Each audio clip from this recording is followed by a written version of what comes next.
I don't know if I want to share this because I think it's controversial as a parent. Oh, yes, let's get into it. My youngest, I reckon he was about maybe 14, and he came into my room maybe like 11 o'clock at night and said, Mum, I'm sneaking out. And I was like... He told you he's sneaking out? Yeah, he wanted me to be okay with it.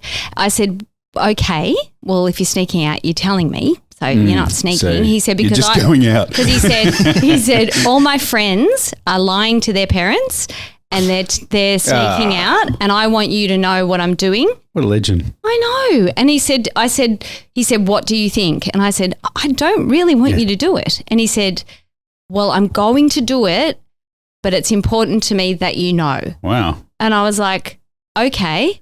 So take a beanie. Here's a jacket. Yeah. I said, where are you going? Yeah. He said, we're just walking the streets. I can drop you off if you want. Yeah. I said, want a lift? I did say, I'll pick you up.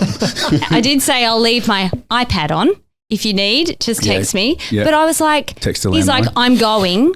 You kind of can't. He literally said, you can't really stop me, but I do want you to know. I don't want you. How old was he? About 14, and so maybe 15. Yeah. And then they weren't even drinking. They were just going to walk around.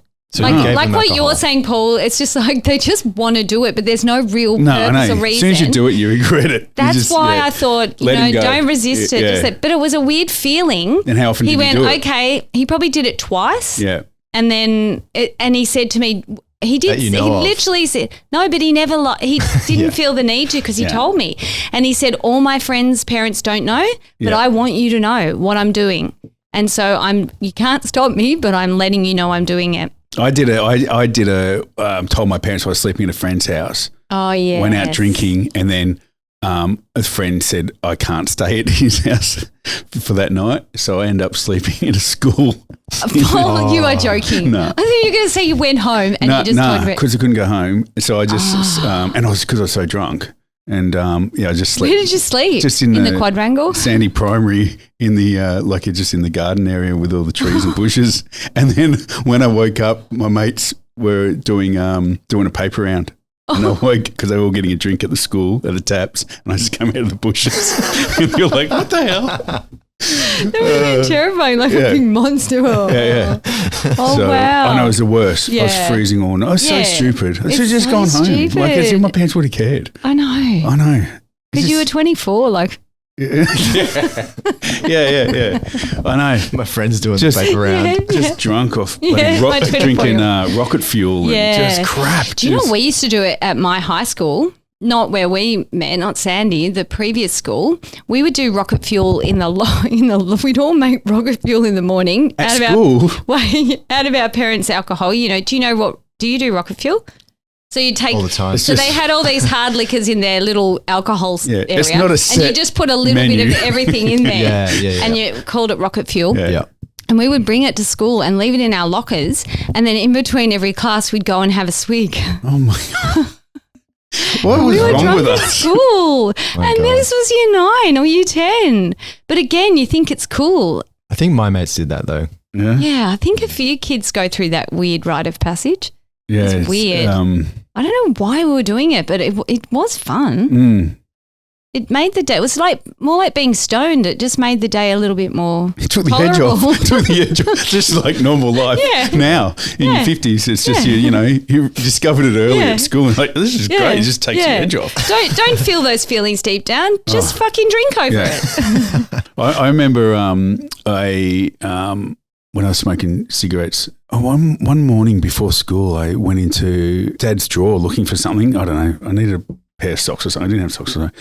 Anyway, and then I saw a rolled cigarette, and I thought, I thought, how long has that been in there for? Because he hadn't smoked for ages, right?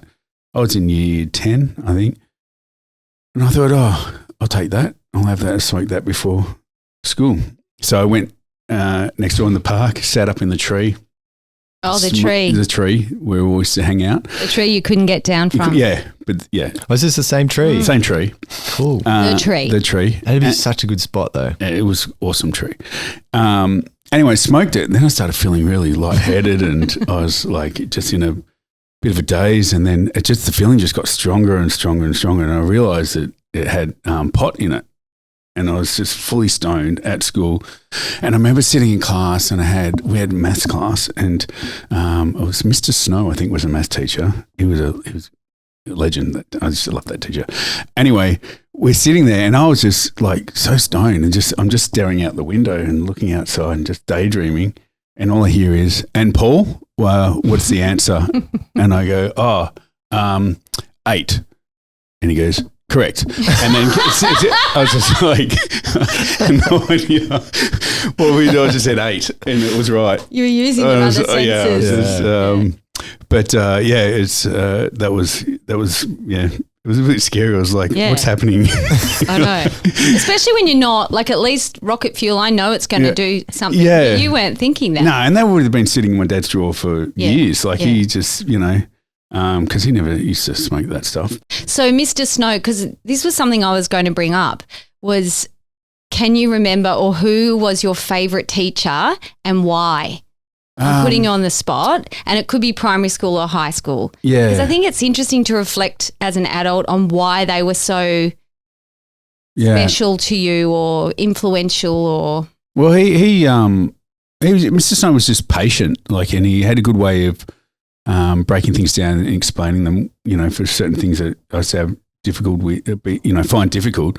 And he was just patient, and he was big, broody, rugby player guy with a really tiny waist, big chest, and he'd walk around like this. And it's quite manly. Yeah, but he was, a really nice guy, and him dreamy. And Russell Davies too. Oh, we had, obviously we just had similar sense of humour where if something was happening in a room and I could just look at him and he would just look at me, and we'd just both, like, this was the teacher, and he'd both just start laughing because we know exactly what we're both thinking. So that's awesome. Yeah, and Russell was at Sandy, and he was a drama teacher. Yeah. Did he teach English as well, Russell? I don't know. I think he did a few, and sport as well. He was a pretty fit dude. My favourite teacher was in primary school, and her name was Mrs. Quigley.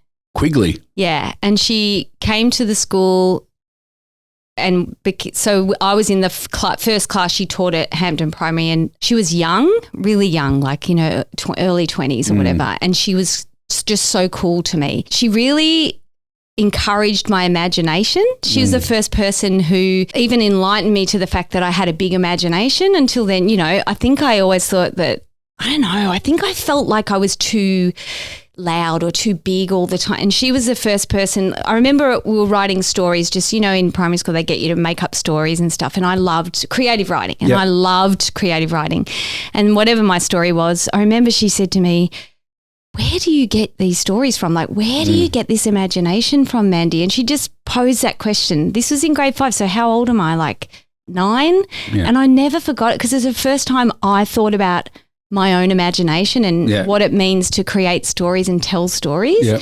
I'll never forget her for that. And she was always so cool. Like, she at the end of the year, she invited all the kids over to her house, and we had a dance party at her house, and she had her Okay, it's getting weird now. The parents were there too, but it was just like, we're in a bedroom dancing around, having sleepovers. Spoil it. Don't spoil it. Sorry. She was really I really loved her. She was, I think I just really needed an outside influence telling me that, I don't know, maybe I had some value or something.